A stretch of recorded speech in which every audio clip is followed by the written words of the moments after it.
पोर्लेतर्फे ठाणे येथे निटवडे रोडवरून पूर्व वैमनस्यातून सैन्य दलातील जवानांनी दांडक्याने आणि अवजड हत्याराने मारहाण करून विकास आनंद पाटील वय वर्ष 40 राहणार पोर्लेतर्फे ठाणे याचा खून केला।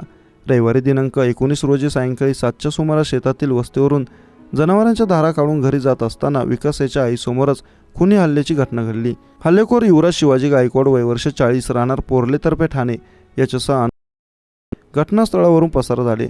घटनास्थळ आणि CPR मधून मिळालेल्या माहितीनुसार सैन्य दलात पंजाबमध्ये कार्यरत असणारा युवराज गायकवाड आणि पोर्लेतर्फे ठाणे येथे शेती करणारा विकास पाटील या दोघांमध्ये वाद होता। फेब्रुवारी महिन्यात दोघांमध्ये हाणामारी देखील झाली होती। त्यानंतर ड्युटीवर गेलेल्या युवराज शनिवारीच रात्री सुट्टीवर गावी आला होता। रविवारी सायंकाळी शेतातील कामे आणि जनावरांच्या धारा काढून विकास आईला दुचाकीवर घेऊन घरी निघाला होता। निटवडे रोडवर कमानीजवळ वाटेत थांबलेला युवराज आणि अनोळखी दोघांनी विकासची दुचाकी अडवली। खाली पाडून त्याच्यावर काठी आणि अवजड हत्याराने हल्ला चढवला।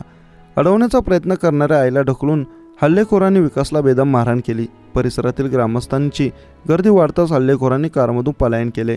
गंभीर जखमी अवस्थेतील विकास याला त्याचे मित्र विश्वास पाटील आणि विकास भोपळे या दोघांनी दुचाकीवरून CPR मध्ये दाखल केले। काही वेळातच उपचारादरम्यान त्याचा मृत्यू झाल्याचं डॉक्टरांनी स्पष्ट केलं।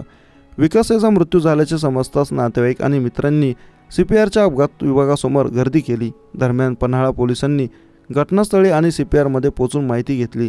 रात्री उशिरा याबाबत पन्हाळा पोलीस ठाण्यात फिर्याद दाखल करण्याचे काम सुरू होते।